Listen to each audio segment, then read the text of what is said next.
Okay, so I'm trying to see if ayizondiphoxa na indenzele into ayizolo or ingathi iyahamba namhlanje. Hey, izolo ke ndiyibone. Hayi izolo bengafuni tu.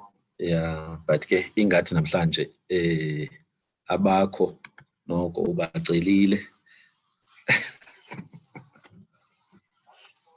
Yeah, so go in, you can go in now. I'm already in.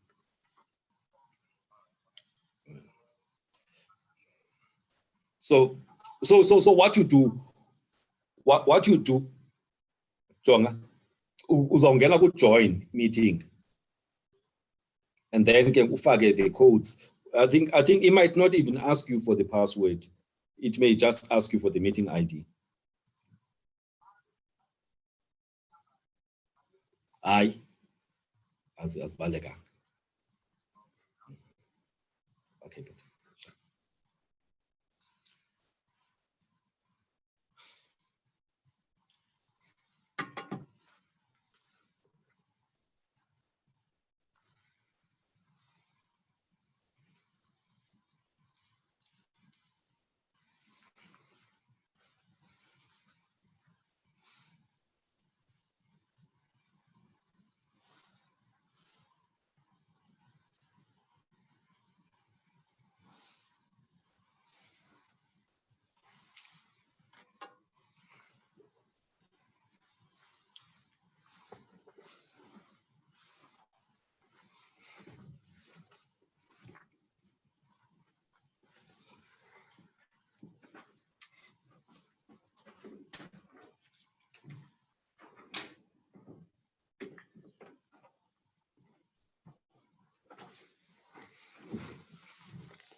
Hey, right. Now I can do it. Uyandiva ngoku? Hayi ndakuva ibikathi muted. I didn't know bakwenziwani kwenza ba But are you good? I know I'm good. Everything looks good on my side. Yeah, okay. We needed to test so that we don't have the experience before. So yeah. So okay. Ungameditate ke ngokwena. I just wanted to make sure that we're connected, so don't switch off anything now. Okay.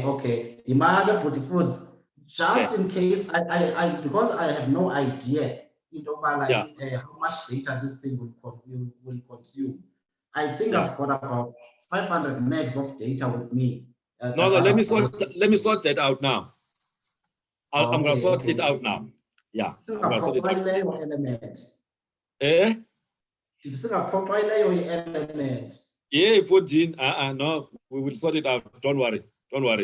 I'm going to do it just now. Okay. All right. Sharp, sharp. Sure. Inamba yakho ithi kanene bhuti? 084 Yeah. 439 Yeah. 2898. Sharp. All right. Okay. Let me sort it out. Sure. Yeah.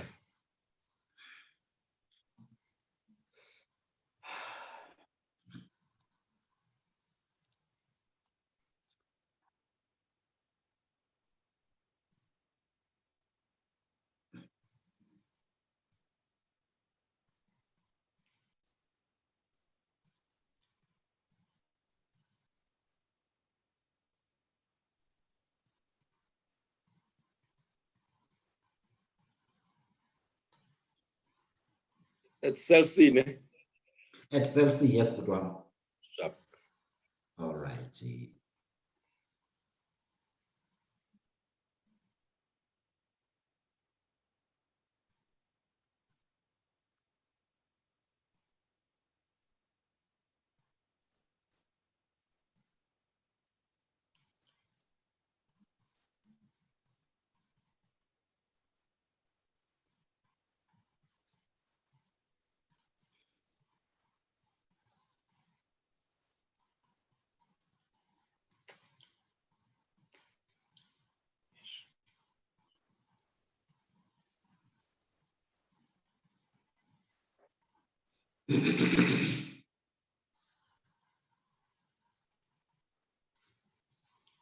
Noted.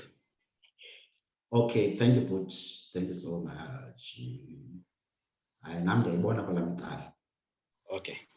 Oh. There's absolutely no risk now. 2-0. This thing has to go well. Okay. All right, but I can decide a bit of link and the lungs or something you're covered. That's fine. All right. Sure.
Oh,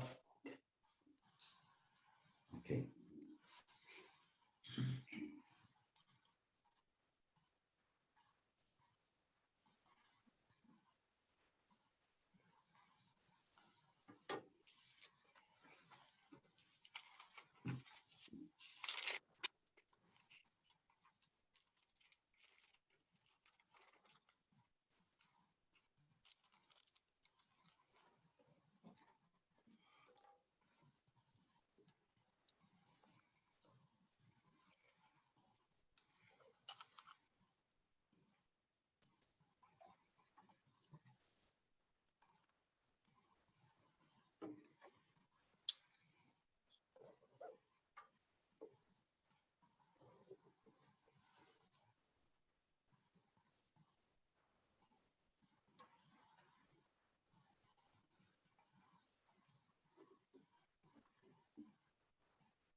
Zafuna uzichaze ngokwakho ne?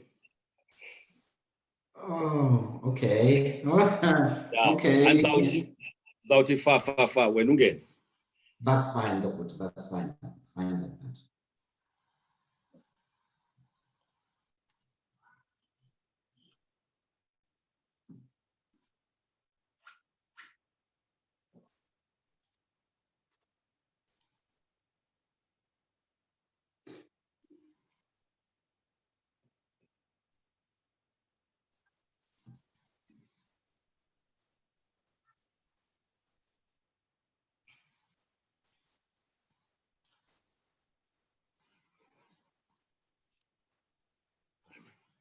Banixesha.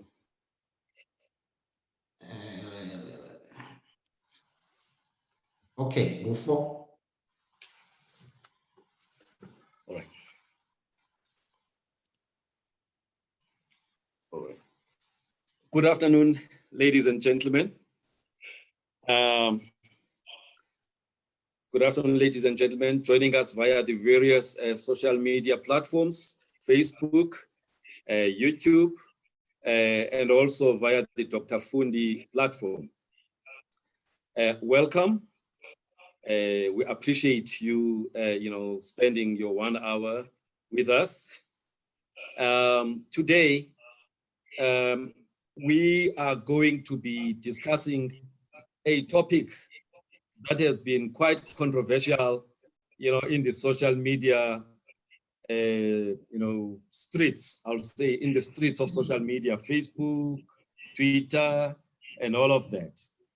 It's an issue that, I felt needed due attention from somebody who understands, from a scientific level, what we're talking about, because all of a sudden, we have a lot of people who are experts when it comes to matters that they really have not gone to school to be able to comprehend.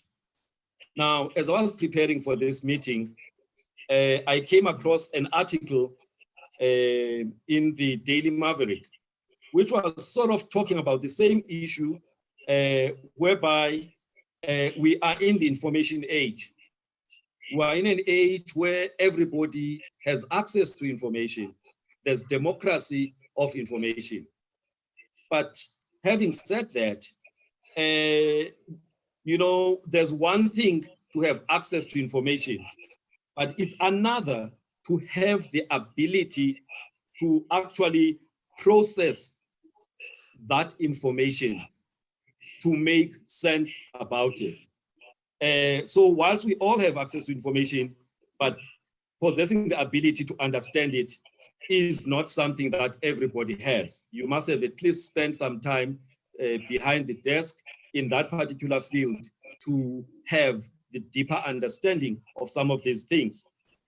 So just to quote from the Daily Maverick, it says, indeed, in this age of lay expert, but having access to information is not the same as possessing the ability to understand it.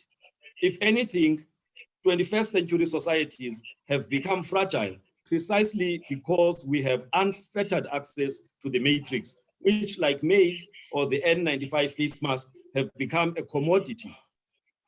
The pimping of information is not a new phenomenon, but it has massively accelerated by the advent of social media. So as we are tackling this topic today, and the topic today is about the link between COVID-19 pandemic and the 5G technology. So many people have been, forwarding and sharing information from people who believe that there's an association. And so I decided that let me ask my younger brother, Mcebisi Langa Nyati, who is a qualified electronics engineer with over 15 years experience within the telecom space, and specifically within the radio part of it. That is, he is an engineer, but he's played a role in the radio engineering part of telecoms, starting as a junior engineer, leading teams, leading operations for the biggest cell phone provider in this country, and also being deployed to actually go and roll out the same in places like Lesotho, where he did a great job. So I thought it would be important to have somebody of his caliber, because from the very first job he had at Centec, he was dealing with these matters. That was around 94, if I'm not mistaken. And spent time there at Centec dealing with these matters, dealing with the issues of safety and everything when it comes to radio waves. And he has also spent, the bulk of his working life within Vodacom. Like I said, as a junior engineer, dealing with radio, the radio waves and all of that, up the operations, where still 90% of his responsibility was to deal with the matters that have to do with what we're talking about. And then, so later he ventured into some entrepreneurial, ventures. And at this moment, he is based in the Eastern Cape, where he is also running a foundation that is actually trying to get young people to understand technology.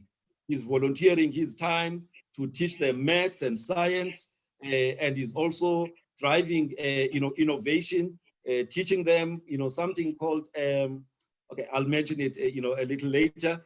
So basically, we have somebody who I think is appropriately qualified to give us a view around this issue. But because both our parents were teachers, we don't believe that we should just get to the answer, is 5G, the cause of coronavirus, what. We need to take people through understanding, the history of electromagnetic, radiation, and move all the way 2G, 3G, 4G, 5G, and get to the actual issue that we are here about. So that maybe when people get those kind of, chain stuff that's being sent through, they can at least interrogate it with a little bit of understanding. So, Mr. Mcebisi Nyati, welcome to the Dr. Fundi channel. I wish I was there in Tabase, because I'm sure there's more freedom there than what we have here in Johannesburg. But anyway, welcome to our channel. Yeah. Thank you, Dr. Fundi. It's my pleasure to be invited and participate in your channel. And also, I would like to say good afternoon to your audience as well. Yes, the topic. Yes, okay. The topic. Yeah. No, I wanted to just. All right. I just wanted to just lay out what the conspiracy theory is, so that then you can take us from there. Is that fine? No, yes. That's fine. Yes. The conspiracy theory, many of those who are sharing these posts are pushing a conspiracy theory, that claims that 5G, which is used in mobile phone networks and relies on signals carried by the radio waves, is somehow responsible for the coronavirus. The theories appear to have first emerged via Facebook late in January, and since then we've seen lots of that. They appear to fall broadly into two camps. One camp claims that 5G can suppress the immune system, thus making people more susceptible to catching the virus. The other one suggests that the virus can somehow be transmitted through the use of 5G technology. All right? And so that is the issue that we want to put to bed today. That's why I've invited somebody who is an expert on this matter. So I'll just call you Zoreyo, because to call you with your full name, it doesn't come naturally. So Zoreyo, we are here to talk about this 5G conspiracy theory. However, let's start from the beginning. Just educate us a little bit about the history of electromagnetic waves and stuff. All right. Because yes, as I was preparing, I picked up that, there's a lot that happened from the late 18-somethings, to the early 1900s, building to today. Can you just take us through there? All right. Actually, I would say we can attribute a specific scientist who was a Scottish scientist, who really, I would say, we owe our understanding of electromagnetic radiation in terms of, the studies that he did and the discoveries that he made. This scientist was called James Clerk Maxwell. He was actually born in 1831, and he passed on at a very young age, actually, in 1879. I think he was 48 or 49 years old at the time that he passed on. And yet, his contribution to science stood almost at the same level as the like of Sir Isaac Newton or Albert Einstein. So this is the gentleman who gave us our understanding of electromagnetic radiation.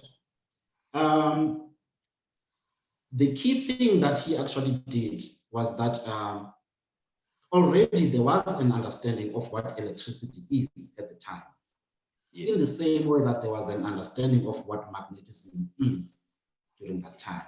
However, what was not understood, which is what he then established through his publications or studies, was that actually electricity and magnetism can actually work together to produce what is called electromagnetic radiation. In fact, there's what is called Maxwell's equations, which is about 4, I would say, to simplify it, it's about 4 equations.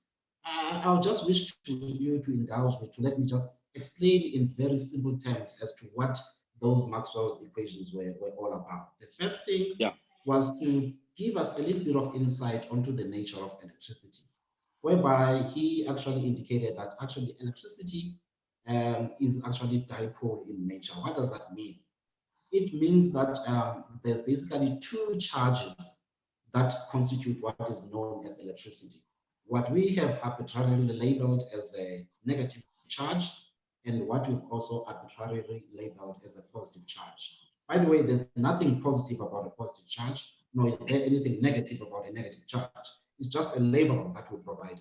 All right. So, but what is key is that positive charges, they tend to repel each other. Negative charges, they repel each other. However, positive and negative attract each other. So an example of an electrically charged particle would be, for instance, an electron, and an example of a positively charged charge would be a proton. All right. So he also then outlined for us that there is what is called an electric field, which originates on a positive electric charge and terminates on a negative electric charge. So that is one of the first, should I say, finding that he came up with.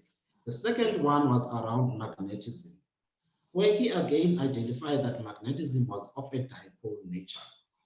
Again, with a arbitrarily labeled North Pole and an arbitrarily labeled South Pole for magnetism. Again, you notice that a North Pole and a North Pole reject, they kind of repel each other, and the South Pole and the South Pole reject each other. However, North and South attract. Again, you've got what are called magnetic field lines. However, in this time around, the magnetic field lines are actually continuous. They have no beginning and no end. They actually make a closed loop between the North and the South Pole.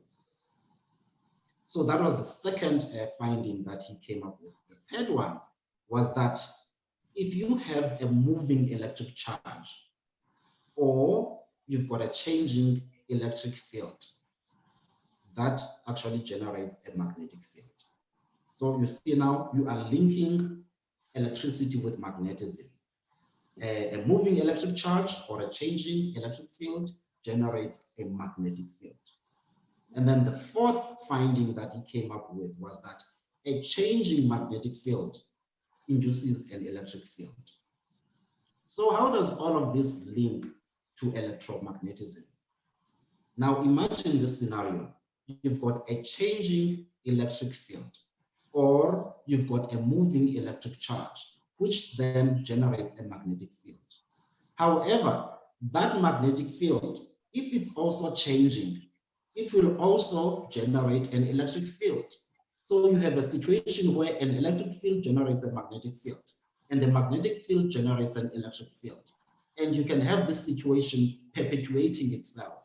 So the ultimate result of that, you can actually then have what is called an electromagnetic field, which is established by the interaction of these two fields, the electric and the magnetic field, each one generating each other, and in the process producing a radiation or a field, which is called an electromagnetic field, which, by the way, travels at what is called the speed of light.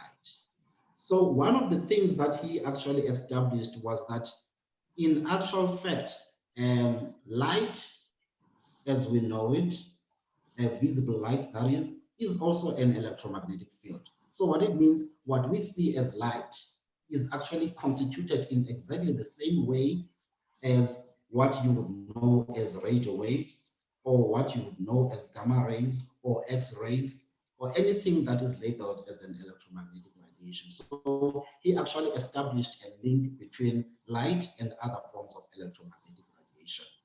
And then just to complete this whole story then, again, in 1887, you had a German physicist by the name of Rudolf Hertz, who then demonstrated the reality of Maxwell's electromagnetic waves in his laboratory. Because remember, Maxwell, he did a theoretical study.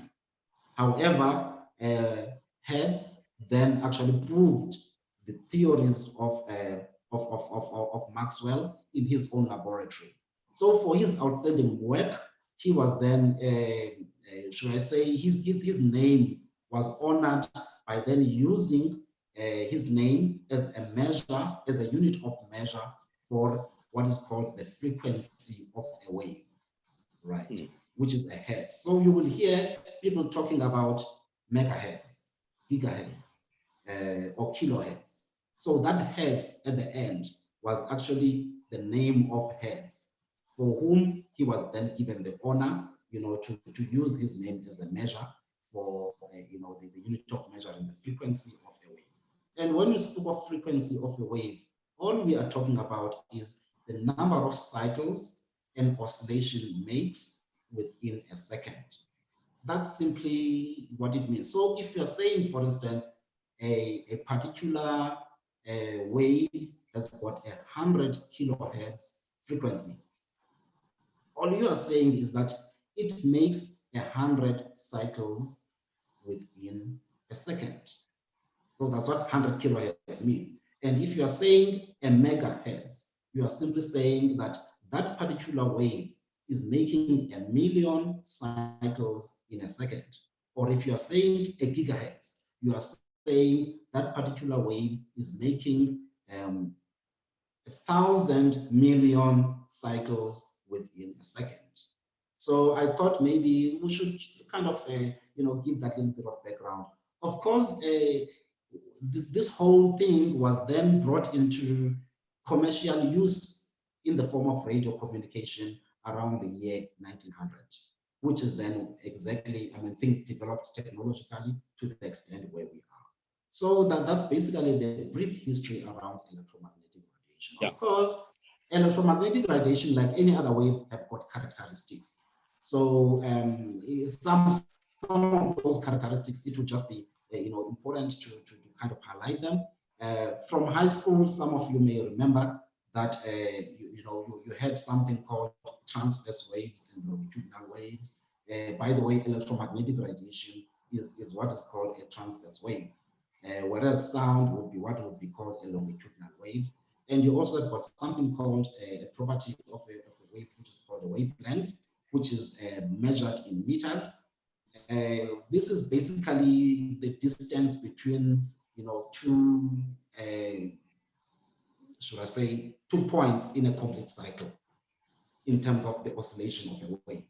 That would be called a wavelength, measured in meters. And you also have got what is called a frequency, I've already indicated, measured in hertz, which is basically the number of complete cycles that that particular wave will make in a second. And also, a wave has got a speed, which is measured in meters per second. And there again, that is simply the speed that that wave takes in propagating itself in space, which is measured in meters per second. And then also, obviously, a wave carries energy. That unit of measuring, the energy of a wave is exactly the same unit that is used everywhere, a joule. But however, there is also another unit which is called an electron volt, which is used to measure small energies as to what you would find in a, should I say, in a quantum of a wave. So of an electromagnetic wave. So those are just the few, should I say, properties of a wave that I wanted to highlight, which will come in handy as we have this discussion going forward. Yeah. Okay. So you've given us that history. You've given us the basics, the measurements of these things, because as I was looking at what is called the electromagnetic spectrum, I was seeing frequency, I was seeing meters, millimeters, or whatever per second, but it didn't make sense to me. So at least you have helped to clear that kind of information with me. Now, let's get to the issue of electromagnetic spectrum. Can you just, because ultimately we're going to 5G, but there is a spectrum, from the left to the right, from safe to dangerous. So take us through there. Okay. Now, if we look at the whole spectrum of electromagnetic radiation, the spectrum is really defined from the point of view that electromagnetic radiation, varies in frequency from the lowest frequencies, a few kilohertz, going all the way up to the highest frequencies in gigahertz and beyond, right? Yeah. But now what you will notice is that at certain frequency ranges, you've got certain characteristics of that electromagnetic radiation, which would then be classified by a particular name. For instance, at the very lowest frequencies, you would be having what is called the long radio waves, right? And then followed by radio waves, which are used in radio communication, followed by microwaves, followed by infrared. After infrared, then you will be having what is called visible light. After visible light, you've got ultraviolet. After ultraviolet, you've got X-rays, and then you've got gamma rays going upwards. So as from the way that I'm actually indicating it, from the first one to the last one that I indicated, we are actually increasing in frequency, which, by the way, also means that we are actually decreasing in terms of wavelength, because the two are actually, should I say, inversely proportional. When you are increasing frequency, you are reducing the wavelength. When you are increasing wavelength, you are reducing frequency, right? So the way that I put it then, from the beginning to the end of what I indicated, shows that we were increasing in frequency. So what you will notice then is that certain frequencies have been established to be useful for particular technological use. For instance, if you are talking about frequencies in the megahertz range, you will notice that they would then be used for things like FM and AM communication, and also used for what was known or is still known as GSM 2G. Just to give an indication there, GSM 2G, for instance, in our implementation here in South Africa, it was in the 900 megahertz range and the 1800 megahertz range. That is what was allocated for the use of GSM 2G, right? And then you also have got 3G. There's an allocation for 3G as well, an allocation for 4G, and an allocation for 5G. We're going to get into that, right? But what is, I would say, critical is that at some point, as the frequencies go up, at some point, some of the frequencies become dangerous in terms of human exposure, in the sense that when they interact with the biology of a human being, and for that matter, let me say when they interact with molecules, they influence those molecules in the sense that when they strike that molecule, they have the ability that they can make that molecule to lose an electron. Now, you will remember, for those who have studied physics in high school, that a molecule or an atom that has lost an electron then becomes positively charged. Then it becomes what is known as an ion, right? So when we speak of ionizing radiation, we are therefore saying that that radiation, when it strikes a particular molecule, it makes it to lose an electron or electrons, and then it remains a positively charged molecule, which is then an ion. And then, of course, that from a biological perspective can be very dangerous, in the sense that perhaps it can actually change the structure of that molecule. And if maybe we are talking about a molecule like DNA, it would compromise then the DNA integrity, such that then you could have defects in terms of cell replication for that cell that has got that damaged DNA. So that, in essence, is what we know as ionizing radiation, that has got that kind of an effect. Whereas non-ionizing radiation does not have any of that effect, right? Which is the lower frequencies. In fact, the cutoff point is sitting at around, ultraviolet.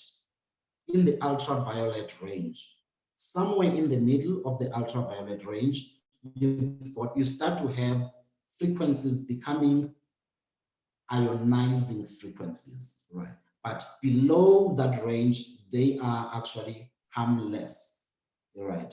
So you've got ionizing radiation above the halfway point of ultraviolet, and you've got non-ionizing from the halfway point of ultraviolet going down. Now, the frequencies that have been used for communication, starting from 2G all the way up to 5G, they are still safely within what is called the non-ionizing range. Don't know whether maybe you've got a question that you'd like to ask me at that point. No. I think you're going with us very, very well. You're going with us because what I'm understanding you saying is that from FM, that's part of the lowest frequencies. And Yes. then you've got your GSM, and then you have your 2G, 3G, 4G, you've got your visible light. That's still non-ionizing. But up until, the middle of the UV rays, then we start having problems. So Correct. The issue we are here to talk about, which is the 5G, it sounds like it is in the non-ionizing range. If I'm a good student. Correct. No, you are correct. You are correct. Let me just give an indication here about the issues of spectrum allocation for 5G. Maybe before I mention that, I need to give an indication first that the issue of allocation of spectrum is not something that anybody can just wake up and decide that I will use a particular spectrum for a particular technology that I'm working on. No, it doesn't happen that way. I think everybody knows the United Nations. The United Nations does have a specialized agency, which is called the ITU, the International Telecommunications Union. Now, the ITU is responsible. It actually has got should I say, a division, which is called the ITUR. Now, the ITUR is responsible for the global management of the radio frequency spectrum, which includes the allocation of spectrum and the registration of the frequency allocations. So you wouldn't just wake up on a particular day and say, I want to use a particular spectrum. It must be a spectrum that the ITU has allocated to be used for that particular technology. As we speak right now, the ITU has not yet fully finalized the spectrum that will be used for 5G. However, around October, November last year, there was what they know as the World Radio Communication Conference that took place in Egypt by the ITU, where then all the global stakeholders of the ITU were actually discussing and came to some consensus as to which spectrum should be used for the 5G technology.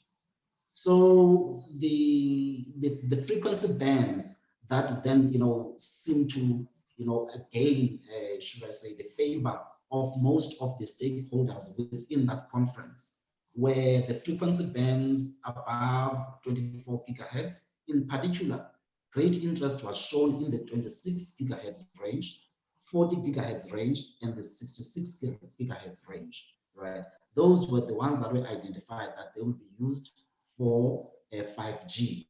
There was also frequency ranges below the 1 gigahertz range, between 1 gigahertz and 6 gigahertz, that they were also identified as those frequency ranges that would be used for 5G. I would not say that that matter has now been completely finalized, but things are pointing in the direction that those are going to be the frequency spectrums that are going to be allocated by the ITU in terms of use for 5G. Okay. All right. Now, just a question there, Zoreo. What you are saying is that allocation of spectrum within that range, whether it was 3G or 4G or 5G, we're talking 5G now, it is something that is done authorized by an international body that is part of the United Nations. Meaning an individual country cannot just wake up and actually say, I'm going to use 5G now, if it had not yet been allocated. Am I right? You are right, but however, there is just a nuance that I would like to point out. Yeah. That what I've outlined already is the global perspective in terms of managing spectrum. However, yes, the individual countries, each and every country has got a regulator of spectrum. If we're speaking of South Africa, for instance, we've got ICASA, which is our spectrum regulator, right? I think it was formerly known as SATRA. Now, because South Africa is a member of the UN, and South Africa is actually part of the ITU, obviously then SATRA, ICASA is a participant in the ITU. Yes. So how it manages spectrum allocation in South Africa is going to be harmonized with the standards that were agreed to by the ITU. Same thing if we speak about a country which is extremely innovative, like for instance, China. When China implements their 5G technology, they will make sure that their implementation of 5G is harmonized with the ITU standards, because I mean, when obviously anybody, when they manufacture, telecommunications infrastructure or equipment, they are not just looking at the local market. They are also looking at ensuring that their equipment can be sold, globally. So therefore, it becomes important that what you produce must be globally interoperable.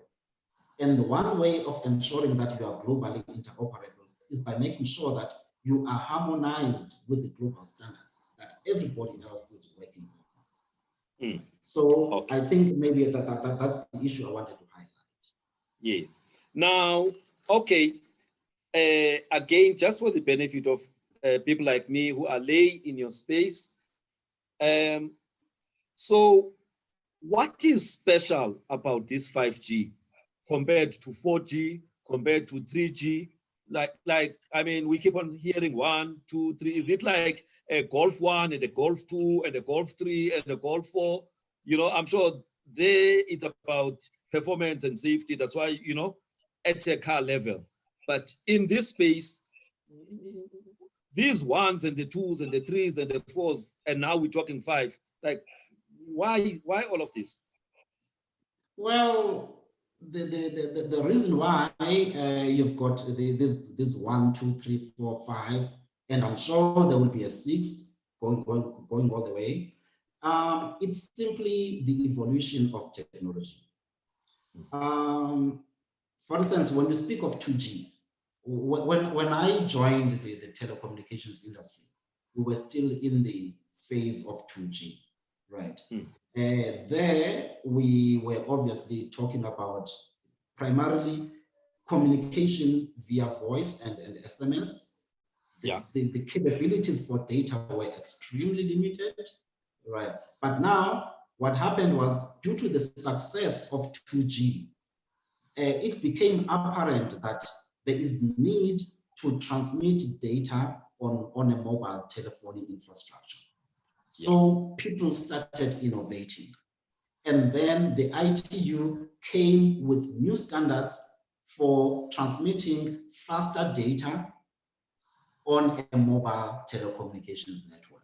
Right. Yeah. Then you got what was called 3G. Okay. Now, so I would say the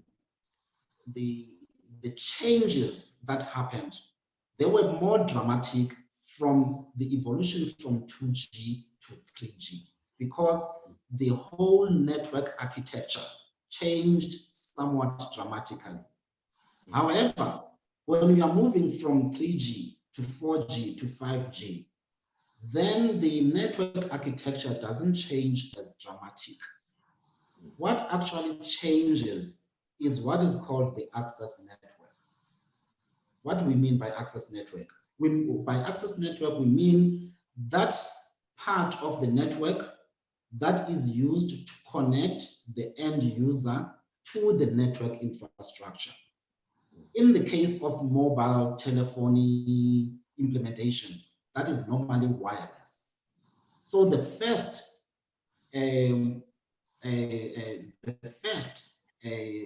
should I say, mobile telephony solution that tried to address the issue of data was actually what was called 2.5G, which gave us what was called GPRS. And then we got 3G, which was relatively good in terms of speed, but it had its own limitations. People were not satisfied. We moved to 4G and then we moved to 5G. So what I'm really trying to say here is that what is actually changing then from 3G, 4G, 5G is mostly the access network, whereas the core network remains virtually, not strictly, but it remains kind of the same in terms of architecture. But what is changing is the access network. You are simply coming up with better means of transmitting more data wirelessly. So you have 3G there. And then somebody else thinks that maybe if we can improve of our methods of transmitting data via wireless, then we can come up with a new implementation called 4G. And then again, somebody innovates even further, and then we've got 5G. So there isn't anything that is particularly dramatic about the move from 3G, 4G, 5G. But however, what is changing is the spectrum on which it works, and obviously also the technology, or should I say the methodologies of transmitting data, which improves as we go 3G, 4G, 5G. Yeah. So if, for instance, somebody were to say to me that 5G causes COVID virus, then I would say to them, how did we miss having the COVID virus during the 2G, or sorry, during the 3G or 4G era?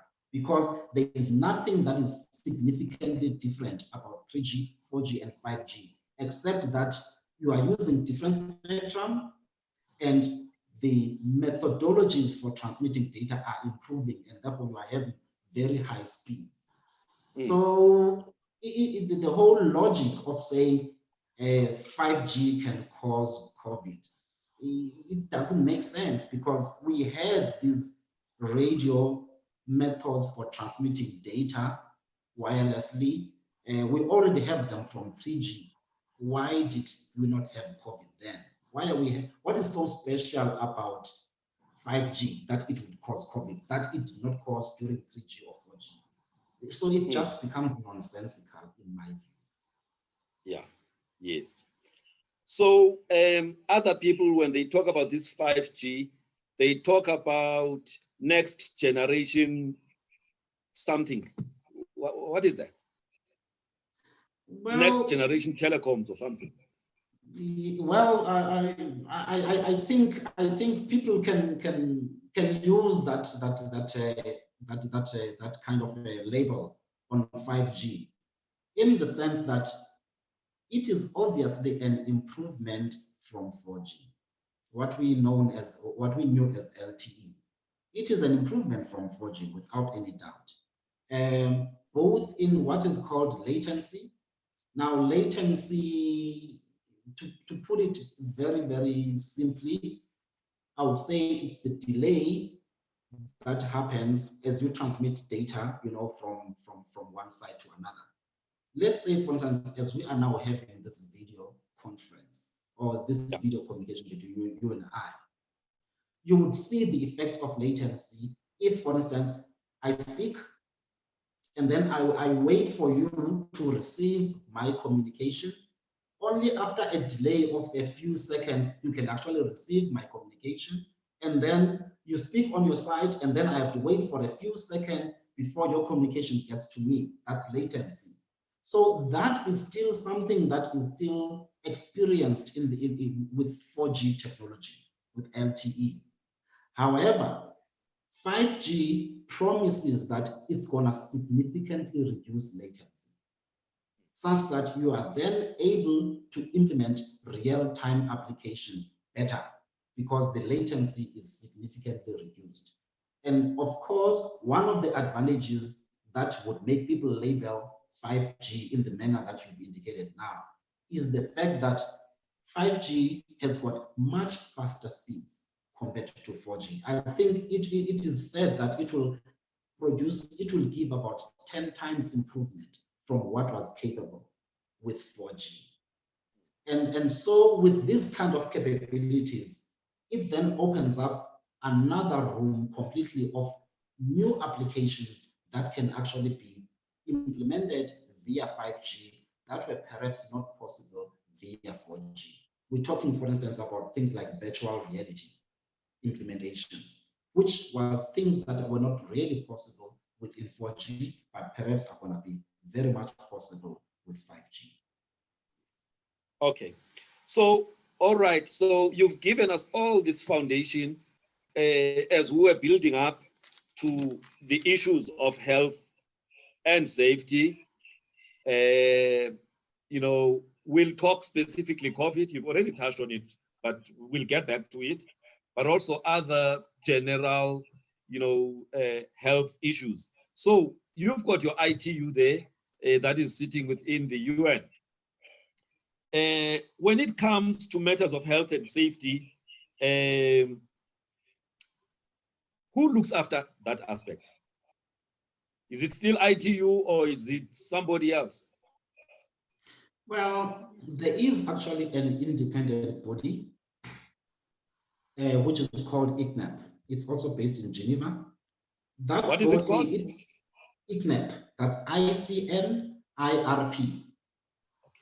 Right. So ICNAP, its sole purpose in life is to look at the effects of radiation, the harmful effects of radiation, and then basically come up with safety standards that will protect both the users of services as well as people in an operational environment who are exposed to electromagnetic radiation. So those safety standards, if they are followed to the T, then people can be guaranteed that they will not experience any harmful effects. So starting all the way from the 2G era, I remember when it was still the 2G era, and we were moving from the 900 megahertz frequency band to the 1800 frequency band. People were up in arms, indicating that they don't want to see any deployment of base stations in their areas because base stations are going to cause ill health to them. They're going to cause things like cancers and stuff. Yeah. You then found that network operators at the time had to then go to the ICNAP and study what the ICNAP recommendations were in terms of deploying network infrastructure to make sure that the network was actually deployed according to those safety standards. And so it has just been a standard practice by network operators to deploy their networks according to the ICNAP standards on safety.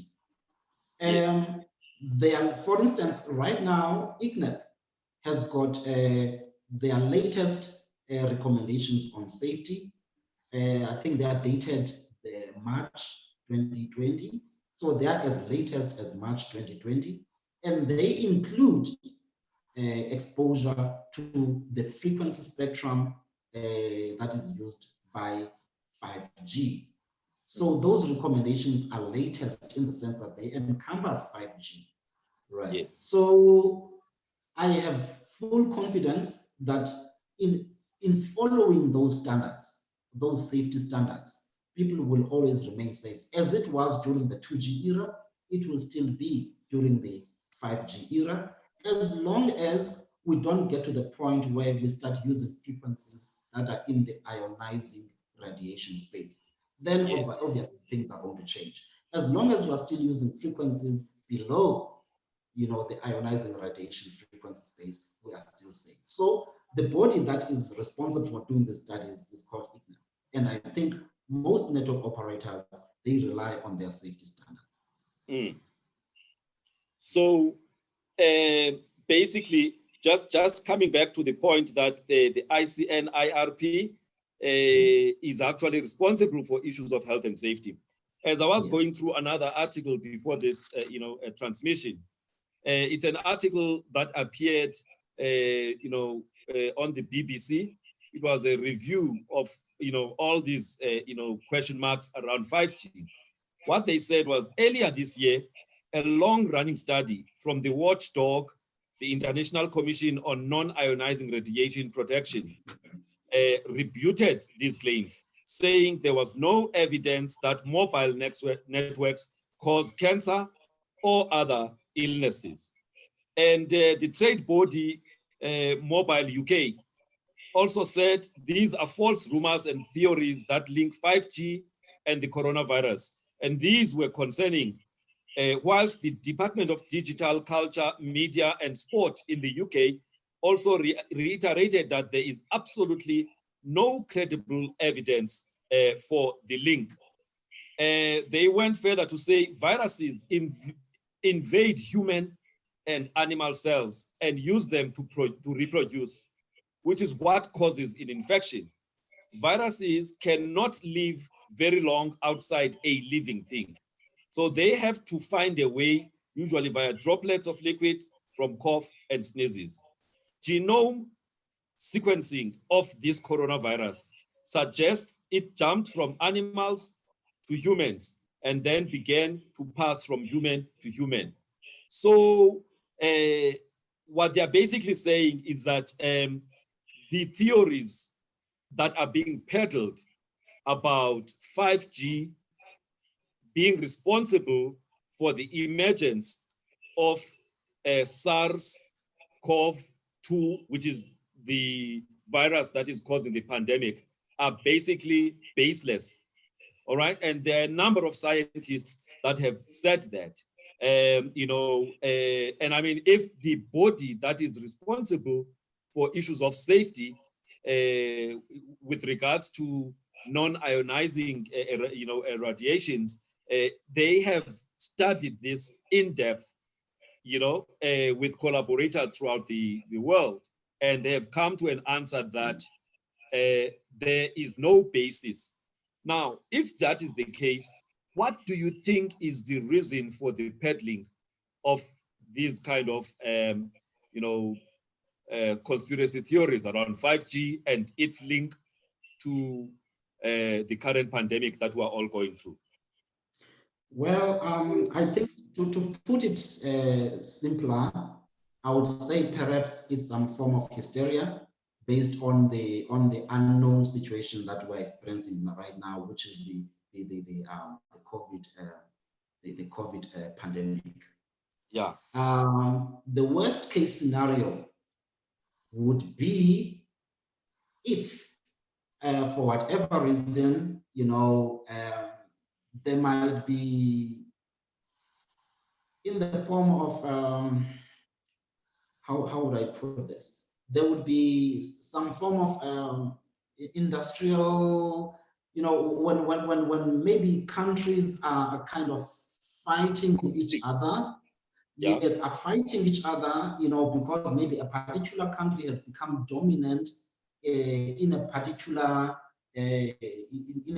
technology like 5G, and therefore the other one may feel a bit threatened by the dominance of that particular country, and so would try to neutralize the dominance of the other by then spreading, things that are scientifically baseless, but maybe for the men on the street, they would not necessarily, be able to see through, so that maybe the take off or the take on of that particular technology can be a little bit dampened down. I that's the worst case scenario that I'm thinking of. Yes. Yeah. Now, obviously, now this virus or the pandemic started in China. A Yes. big finger is obviously pointing at China. In these conspiracy theories, the big finger is pointing at China. China that seems to have a head start when it comes to this 5G technology, and specifically Huawei as the biggest thing there. Now, when cell phones came to South Africa, just after the first elections in '94, you had Motorola. My understanding is that Motorola comes from the US. Correct. You then had also Ericsson, which comes from Sweden. Yes. And Huawei was not yet, in the top two. Can you just maybe just quickly tell us what has happened, from the time cell phones came here to where we are? Because I no longer see a Motorola cell phone. Even the Ericsson itself, I no longer say it, but that could be a different matter when it comes to infrastructure. Yes. Okay. From an infrastructure point of view, I will speak from, for instance, the time that I joined the mobile telecommunication space, which was in 1998. In 1998, the dominant players in South Africa, as an example, which I think was kind of representative across the world. The dominant players in South Africa, for instance, were Motorola in terms of infrastructure. It was also Ericsson, and also it was the likes of Siemens. Right, those are some of the dominant players in South Africa, and I think generally across the world, it looked kind of like that. Yeah. What then happened was that was the 2G era. Yeah. Now, what happened was that as we started to move towards the 3G era, new players came into the picture. In particular, players coming in from China. Players that were not known before. They started moving in. I'm talking here about the likes of Huawei. Of course, in the beginning, they were ridiculed that, it's a Hong Kong network. Of course, they were cheap, but man, like you cannot build a network using such a Hong Kong infrastructure. So you found that across the world, people were very skeptical of adopting the Huawei infrastructure around that time. However, I think through their persistence, they eventually managed to convince network operators across the world that they were actually a very good player. And they were not just convincing from a commercial perspective, but they were convincing from the point of view that their infrastructure was actually performing according to the claims that they were making. You could actually then be able to deploy for instance, a Huawei network-based network at cheaper than you would based on Motorola infrastructure or Ericsson infrastructure. So ultimately, the network operators bought into the Huawei offering, as an example. And so around the 3G era, things started to change. You then had the Motorola's of this world being completely swapped out and replaced by Huawei equipment. You had even, because at the time, the market leader was actually Ericsson from Sweden. Even Ericsson started to feel the effects of Huawei. Where they were long established, you started to see them being slowly but surely being replaced by Huawei. By the time that the 3G era was firm, then you saw complete swap out of Ericsson infrastructure, complete disappearance of Motorola, and now the dominance of Huawei. That has continued during the 4G era, and it has also, it seems, it's going to continue even during the 5G era. Now, why would the likes of these Chinese firms like Huawei become dominant? For one reason or the other, yes, maybe in the beginning, they maybe practiced, copying other people's solutions. However, they started to invest heavily in research and development, such that they now started to innovate on their own to the point where they then became leaders, not just commercially, but also leaders in innovation. And then the likes of Motorola then, really started to disappear to the point where I would be very surprised if there's still any network operator around the world that is still using Motorola equipment. The two players now, it's Huawei as the dominant player, followed by Ericsson. That's really the typical pattern around the world. So I would expect them that maybe, some countries like the US would not necessarily be happy to see how the picture changed that way. Yes. All right. Now, you have given me a very clear understanding. Now, I just want to also quote from the same article I was reading earlier, still on the issue of 5G.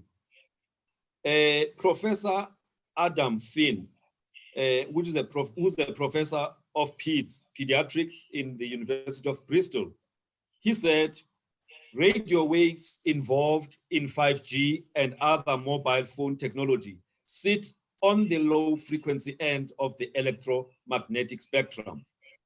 Less powerful than visible light, they're not strong enough to damage cells, unlike radiation at the higher frequency end of the spectrum, which includes sun's rays or even medical x-rays. So he then said it would be impossible for 5G to transmit the virus. All right. So this is just another, top scientist in the world who was basically trying to say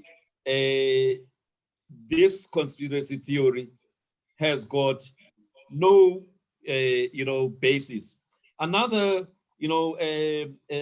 top person from the UK as well, a medical director, Stephen Powis, he said the conspiracy theories have been branded the worst kind of fake news. All right. So that's what he said. He said, this, which we've been reading, is the worst kind of fake news. All right. But scientists say the idea of a connection between COVID-19 and 5G is complete rubbish and biologically impossible. So, yes, which then, this is what these top global scientists and researchers, they are actually backing the finding by that health and safety body that you mentioned. So the question then is, why do people still believe the pseudoscience that seems to be behind the stuff that is shared on the, on the other areas?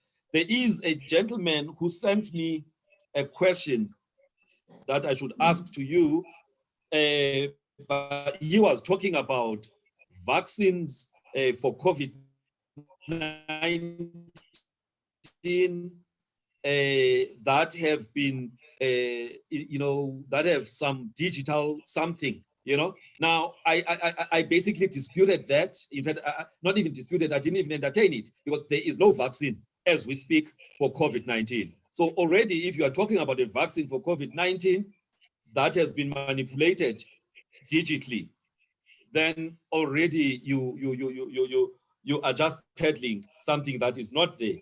So, but I think there was one question that he had, but I've not managed to read it through,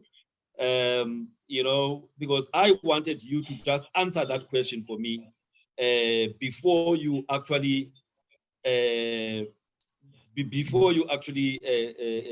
finish your crossing with us. Because for me, it is these kinds of things that cause confusion. All right. He said, can he elaborate, that is you, can you elaborate a bit on the radiation from the 4G network on our cell phones that causes infertility in males if they keep the phones in their pockets? And how harmful is it to newborn babies if the phone is kept near their heads? I'm sure you've answered it, but just specific to it. Yes. I think what I've already indicated was that the safety guidelines by the ICNEP, which is the body called the International Commission on Non-Ionizing Radiation Protection, ICNEP, what I've indicated that they've got safety guidelines, right? They're called guidelines for limiting exposure to electromagnetic fields between 100 kilohertz to 300 gigahertz, right? That's what the latest study is all about. Now, these guidelines are not saying that electromagnetic radiation does not have harmful effects. Rather, they are saying if you follow the safety guidelines such that your exposure is within what the guidelines indicate, then you can be rest assured that you will not experience harmful effects. Now, if you take a cell phone and you put it in your pocket, right, as a male, obviously that is not within the safety guidelines. Fair enough, maybe the people don't necessarily know what the safety guidelines are, but it would help that they can perhaps go to the website of ICNEP and download those safety guidelines, because they are not just for operational people on the ground rolling out networks, but they're also for users to just see what are the safety guidelines all about. So there will be certain behaviors that violate the safety guidelines. And so once you do that, you are no longer within the safety zone of not being negatively affected. So all I'm trying to say is that much as perhaps there's been no study to see what are the effects of a man putting a cell phone on his pocket for, let's say, 3 hours or whatever. Maybe there's been no study to study that as to how does it affect his fertility. However, such kind of a behavior is obviously not within the safety guidelines. You are supposed to limit your exposure to cell phone radiation according to what the guidelines are all about. I cannot summarize the guidelines because they are quite in depth. That's why I'm saying it will help for people to go to the ICNEP website and actually download the 2020 guidelines. Yeah. You will see that, yes. No, continue. No, I was just going to summarize and say, you will see that the guidelines are not saying that the radiation cannot be harmful. However, it just says if you follow the guidelines and stay within the safety zone of using devices that have got radiation, you are then safe. That's what the guidelines are saying. They're not saying radiation is not harmful. They are not saying that at all. Yeah, his question was, okay, the one that I spoke about. Why is the digital ID injected to us as part of the coronavirus vaccine?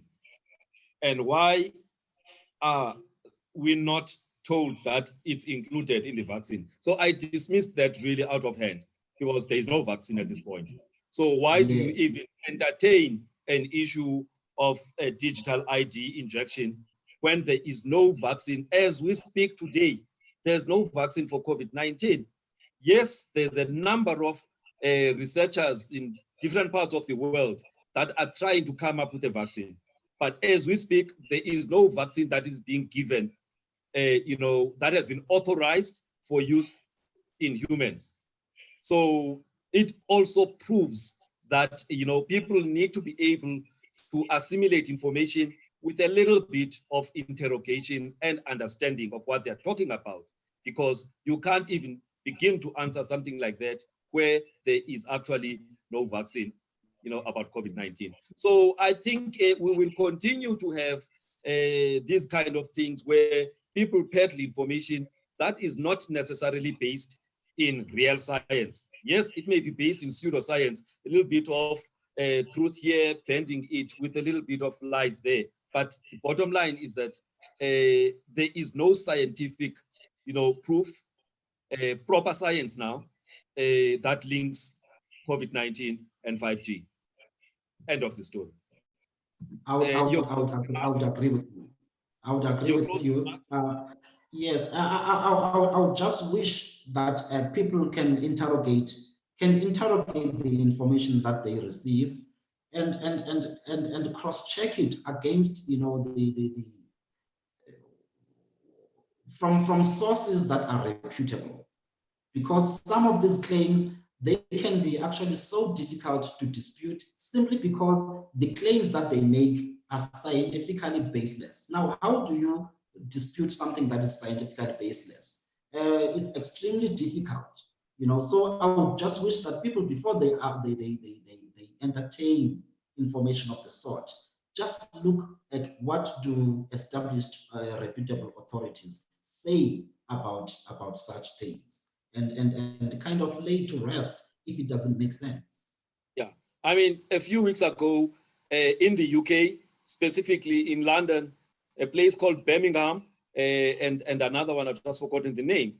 I mean, there was a banning of the 5G, towers, because people believed, in these conspiracy theories. So it can actually be a very dangerous thing to act on half-baked information. Yes, but I would say it will come to pass in the same way that people were making such noises during the 2G era. But today we have not even have one credible case of somebody who has actually caught cancer due to exposure to cell phone radiation from the towers. Not even one. That was in the 1990s. But people will still continue to peddle such such baseless information. We just need to make sure that we learn to dismiss things that don't make sense. Yes. Now, we've gone a little bit over the time.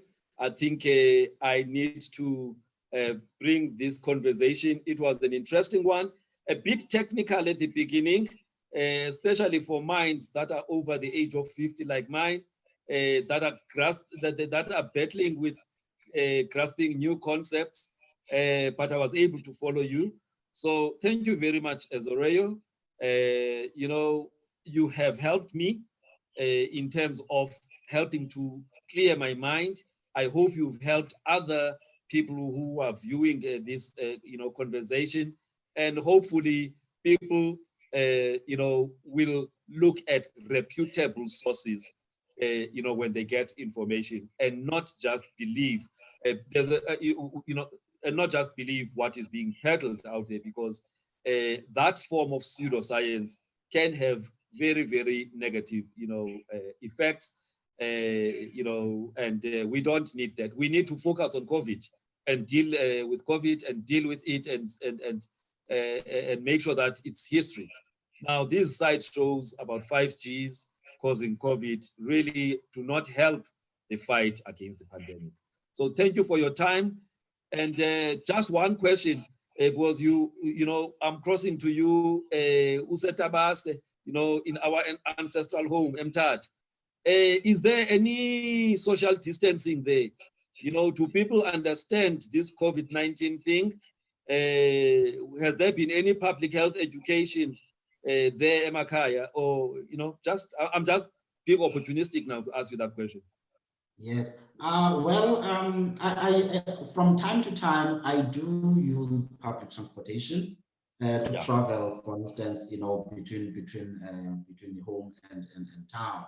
So one does then get an opportunity to hear what people think about this whole COVID-19 story and the reality of it. I have to say that I think people are aware. They are aware. The message is not going above their heads. They are aware of it. But I think the issue is about people being willfully ignorant. That is, they receive the information, however, they don't want to take it seriously. I'll give an example. I mean, in one of those taxi rides, where a lady was coming to ride onto the taxi, wearing his mask, her face mask. She was coming to ride with the taxi, but now, before she could even step into the taxi, she was told to take that thing off because you are bringing this thing to the taxi. Now, the person who would make a statement like that, it's clear that they have an understanding of what COVID-19 is. They have an understanding of what the face masks and the gloves are used for. However, willfully, they decide that they shall not have it implemented in their taxi. You see, so we have that problem of willful ignorance. So I think that is the part that really scares me. But the message is coming through. I think social distancing, by and large, it is being practiced. I think mostly due to people maybe being scared of actually being finding themselves on the wrong side of the law. But in terms of taking it seriously, the danger that it poses, I don't think it is there yet. Yeah, thank you for that. Continue doing the good work through your foundation that is trying to empower the young people with math, science, and technology.